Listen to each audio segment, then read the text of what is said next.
I ride anywhere between 15 and 20 hours a week, depending on what my training program dictates.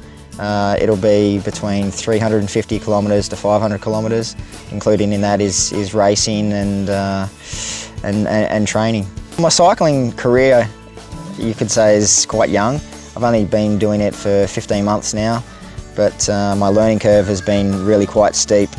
I went to Belgium last year and finished 4th in the World Championship. I won 2 Australian Championships. I won the Jayco Bay Crit Support Series to the elite race. I finished 7th in the national elite race against guys like Mark Renshaw that rides the Tour de France, Robbie McEwen that's ridden the Tour de France and won the Sprinters jersey 4 times, I think, and so that was a nice scalp to beat. And but yeah, so I have some new goals for this year. I have a professional contract starting for the latter part of the year for the National Road Series, which is the elite championship here in Australia. My preferred training ride around Whittlesea. With myself, I'm a sprinter, so although there's hills up in Kinglake and Hume, I do them only because I have to. But so I leave home, South Morang, so I head along Plenty Road, and then I do a few laps of Yan Yan Reservoir because the roads are really quiet. There's not much traffic. On a day like today, it's perfect. There's no wind, and normally this time of the year you get nice weather, so I can really concentrate on specific power numbers and heart rate zones when I'm training, and without having to worry about traffic coming either way.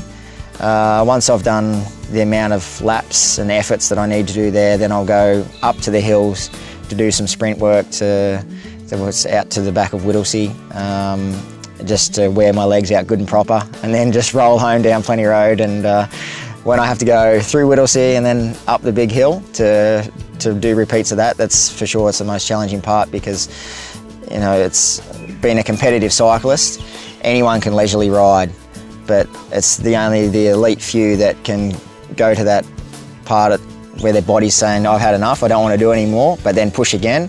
And when I need to push again, that's when I'm up in that hill, and generally it hurts. The area around here is very good for cycling. It's nice and quiet roads. The only motorists that you get are normally the farmers just in this area, and you know, they're happy to wait 5 to 10 seconds to go the long way around a cyclist rather than try and cut them off like they do in the city. And it's the same on the north side of Whittlesea, up into the hills. Most of the motorists give you a wave because they're like, wow, that's a big hill and this guy's trying to ride up it. And so yeah, so it's definitely a lot more cyclist friendly in this area than what it is when I go into the city. With the amount of calories that I burn when I'm on a training ride, I can nearly eat whatever I like, so I always stop at the bakery and get a meat pie or 2. So I know that there's a lot of cyclists from the other side of town that are coming out this way and have said that it is a really nice quiet area to ride, and there's enough of a challenge to hurt the legs. The safety message, I guess, for cyclists and motorists is that we just need to work together, and it's not just, that's in general, it's not just for this area, but the cyclists can enjoy this part of the state and city of Whittlesea because motorists in general are a little bit more user-friendly towards cyclists. I guess the biggest change that I've noticed, it was for a short period of time, was when Cadell won the Tour, especially with Cadell being kind of from this area, Hurstbridge area and that sort of thing, with his mum.